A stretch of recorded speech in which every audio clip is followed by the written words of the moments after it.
Então, Sérgio, quando a gente estava conversando sobre transformações, a gente já passou por um tema que eu acho que é fundamental que a gente elabore, né, que a gente aprofunde aqui. Quando a gente está se preparando, né, depois de alguns eventos e a gente está fazendo aquela transformação e a gente está a ponto de começar uma relação nova, não necessariamente amorosa, mas qualquer relação com uma pessoa desconhecida, uma pessoa que é nova na nossa vida.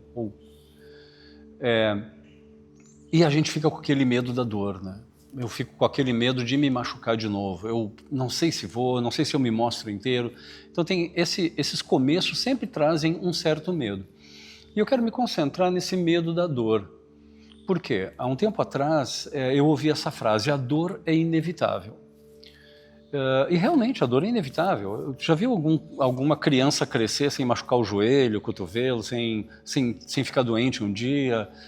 Não tem isso. Isso faz parte até do crescimento, do desenvolvimento, do fortalecimento da criança, e as dores que a gente sente, dores emocionais, são parte do nosso desenvolvimento, do nosso crescimento, e a dor vai nos mostrando onde é que a gente tem que botar a nossa atenção.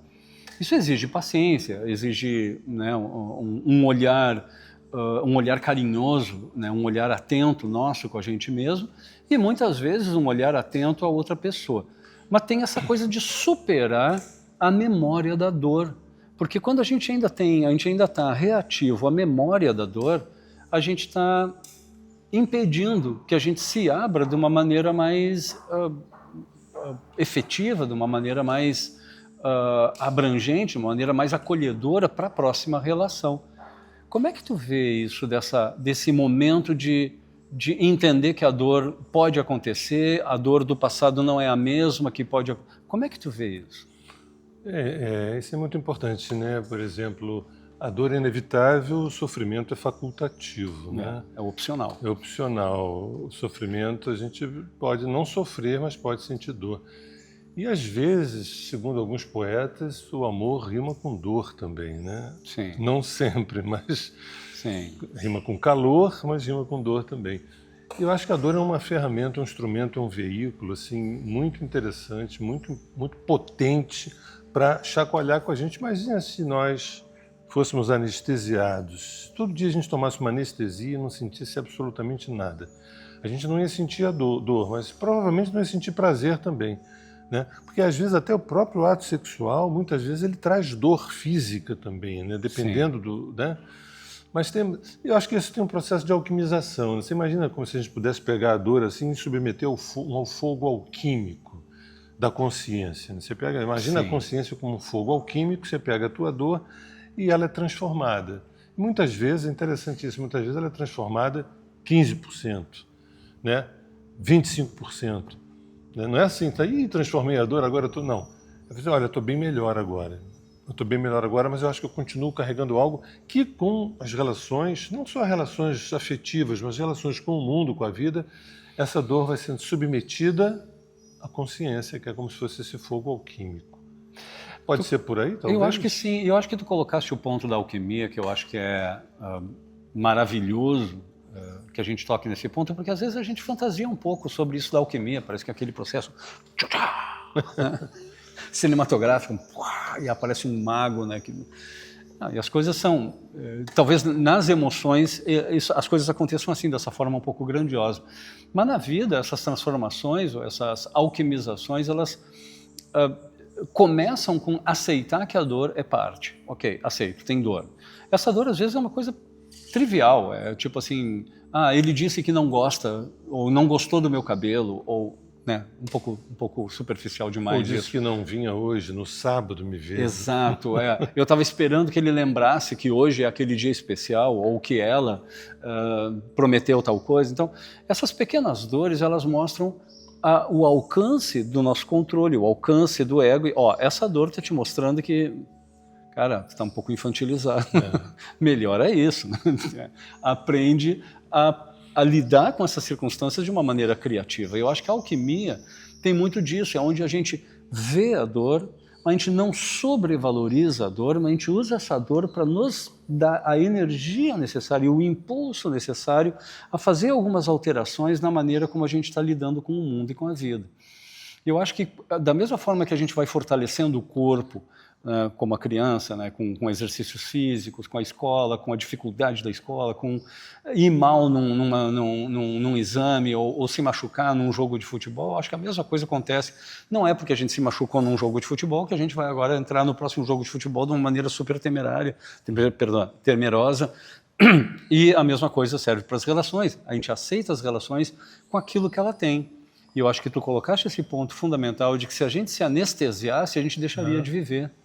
A anestesia nos elimina a dor, mas elimina um monte de coisas juntas, exatamente. E aí a gente perde o contato com a dor, e o contato com a transformação, e o contato real com o que é se relacionar. Agora, tem uma coisa que eu acho maravilhosa. Tem uma visão assim, quatérnia, por exemplo, da quadrinidade, né, da alquimia, que é o nigredo, o albedo, o citrinitas e o rubedo. Sim. Se a gente transforma isso, joga isso para uma relação, o nigredo seria uma relação inconsciente. Sim. Uma relação inconsciente. O albedo seria uma relação que está sendo purificada, exato, decantada. Né? O citrinitas é o despertar a partir daí. E o rubedo é a iluminação. Sim. É o processo de iluminação. Esse quatérnio me interessa muito, mas espera aí, mas eu pensei que relacionar fosse apenas se relacionar em momentos de dor, momentos de prazer. Não, o negócio é o seguinte, o nigredo é um processo de quantas coisas inconscientes que eu preciso enxergar, por isso eu me atraí por você, que você é um conteúdo importante para me provocar. Esse albedo é o processo de conscientização disso. O citrinitas é o terceiro, que é o amarelamento, é como se fosse uma espécie de despertar, e o rubedo é a iluminação, o acordar espiritual para a relação. E aí alguém pode perguntar assim, mas vem cá, tem relação entre duas pessoas se apaixonarem com algo espiritual? Eu frequento a minha igreja, está de bom tamanho. O que eu quero aqui é construir uma família, eu ter prazer com alguém. Como é que você vê essa improvável dicotomia? Não, é que aí o que acontece é que, pelo menos isso agora já está bem melhor, mas até alguns anos atrás, as pessoas não entendiam muito bem o que era a palavra espiritualidade ou o espírito.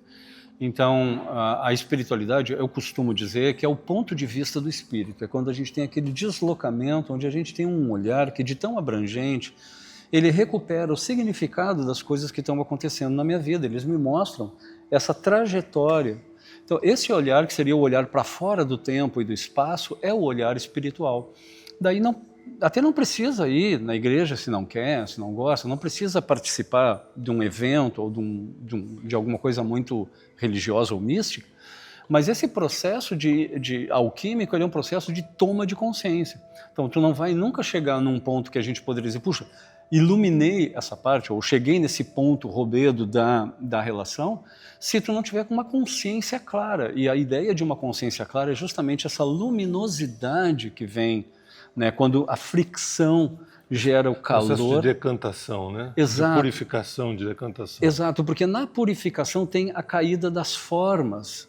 E aí a gente olha para uma relação de um ponto de vista espiritual, não religioso, mas de um ponto de vista que eu entendo o significado da nossa vida quando a gente está junto. E é como se fosse a transformação do chumbo como representação do ego, exato, para o sol, para o ouro, que é a representação do ser, né? Sim. Quando o ego se transforma no ser. E resumo da ópera também, o espírito não tem nada a ver com as nossas crenças, né? O espírito não está nem aí. Não, está bem além disso.